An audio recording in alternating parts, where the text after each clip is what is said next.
Welcome back to Fishing with Vance. On today's episode, as you can see, I'm in my garage today.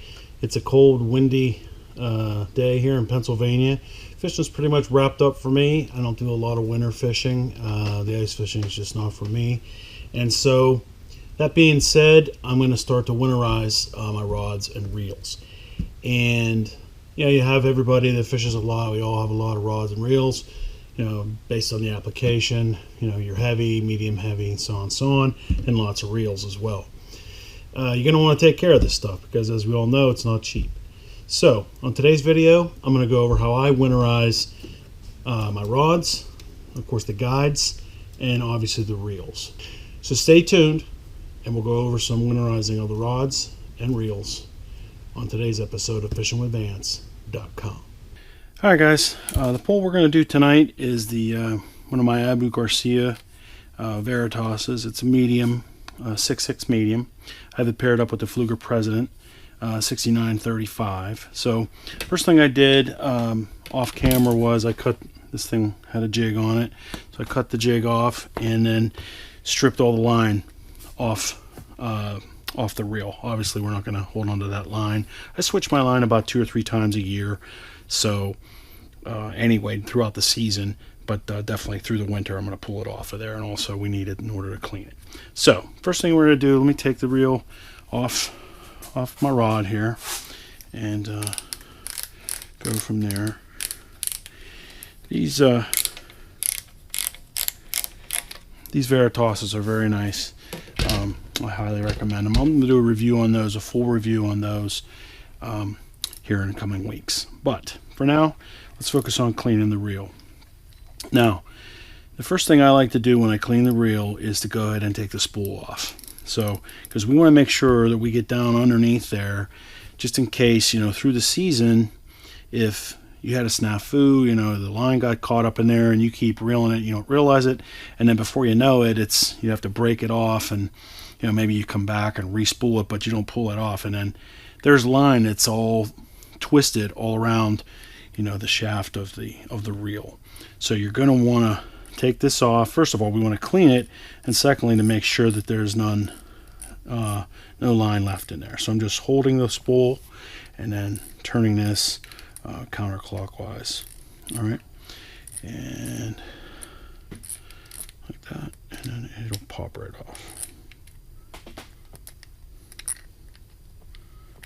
Okay, we're going to clean that guy out too. All right, so let's lift this guy off, and this reel is pretty clean.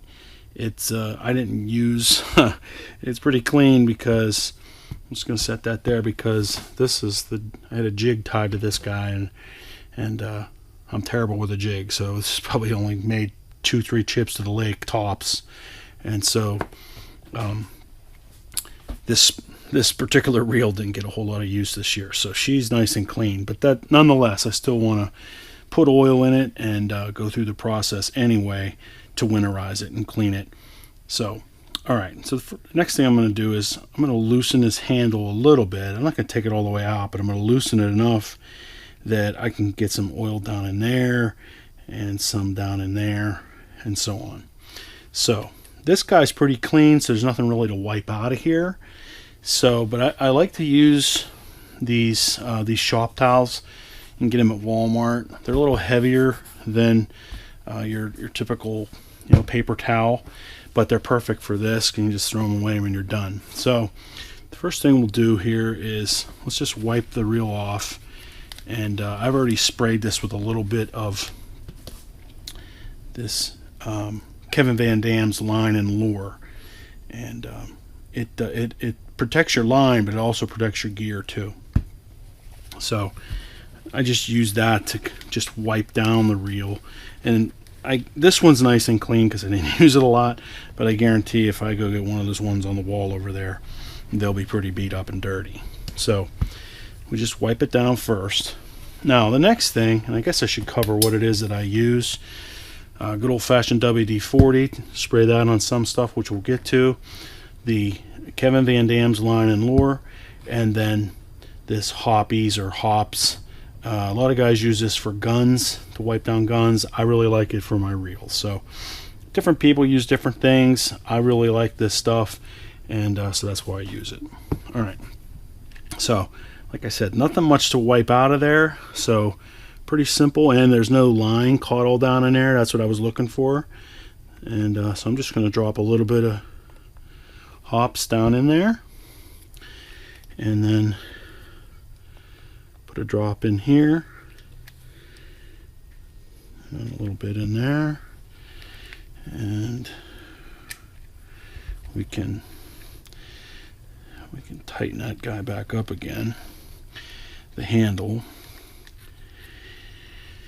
And another place I like to put it is on the bail mechanism. So we'll just drop a little bit on here. Hope you can see that, and sort of rub it in. And some will work in there. I don't take the screw off. These Fluger Presidents they're bulletproof, and they work great. So, but it doesn't mean I don't want to grease them up a little bit for the winter.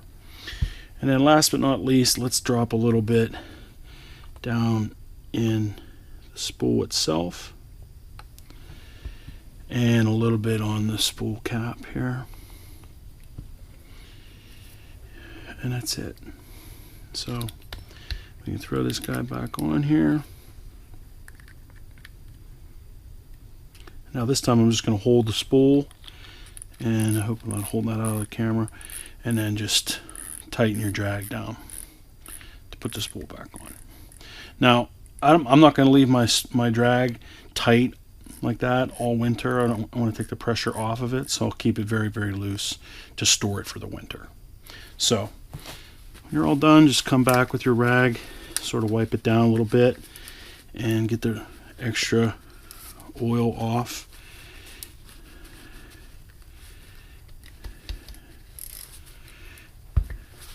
And you're good to go. Let's give it a spin here. Nice and smooth. So that guy's done for now. So let's set it over there. Now for the rod, I keep it pretty simple. I like to use this line and lure from Kevin Van Dam, like I said, and I'll just spray this right on the rag.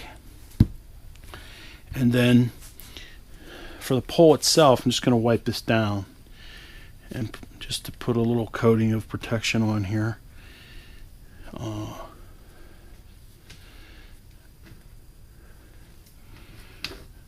Just like that.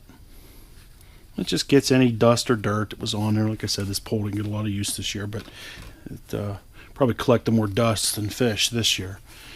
Maybe someday I'll get good with a jig. Who knows? Last but not least, we'll do the eyelets. So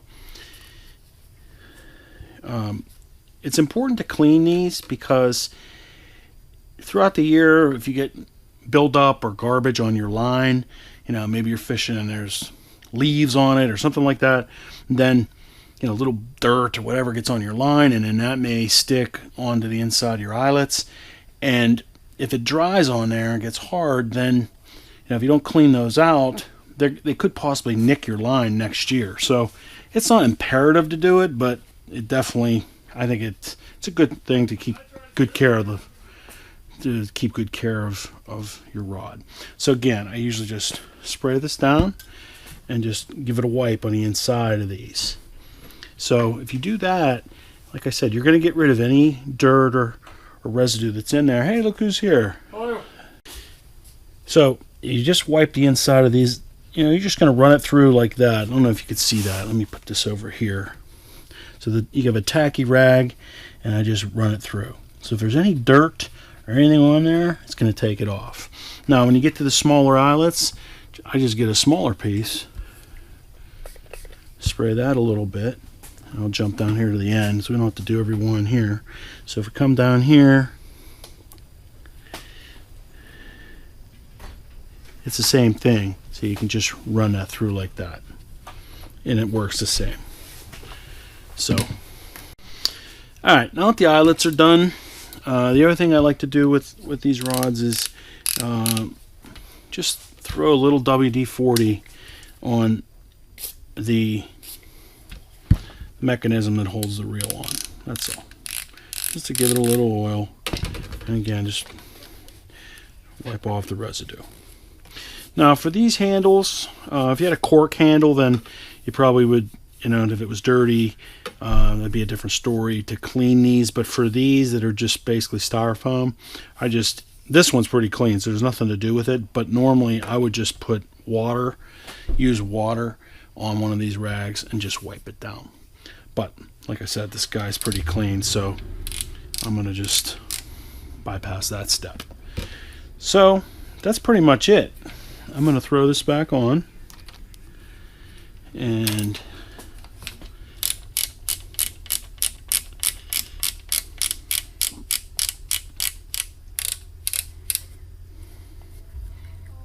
that's it. This guy's ready to go. So he's ready to be stored for the winter. Alright guys, so that's pretty much it. As you saw in the video, we went over what I do to winterize my fishing equipment. Hope you like this video. Please stay tuned. I'm going to be having a bunch of product reviews here as we head into the garage here for the winter. And of course, as always, we will be getting back into the Pelican Bass Raider mods. There's a Pelican over there in all its glory. But stay tuned for that, because we're going to be building, my partners and I, the High Life from Miller Mods and Catter. We are going to be building the third version of the utility table. The first one, of course, is on my Pelican Bass Raider over there. And then we have one that High Life put on his 8E. It's a smaller version. And with Catter getting his own Pelican Bass Raider 10E, we are going to go with the third version of this table, sort of taking the best from the first version and the best from the second version that is on High Life's 8E, and combining it into hopefully combining it into just a better table overall. So stay tuned for that. That'll be coming throughout the winter, along with all my product reviews. Hit the subscribe button, hit the like button, and definitely comments. I certainly would love to hear your input on what you do to winterize your equipment. So thanks for watching today. See you next time on fishingwithvance.com. Bye now.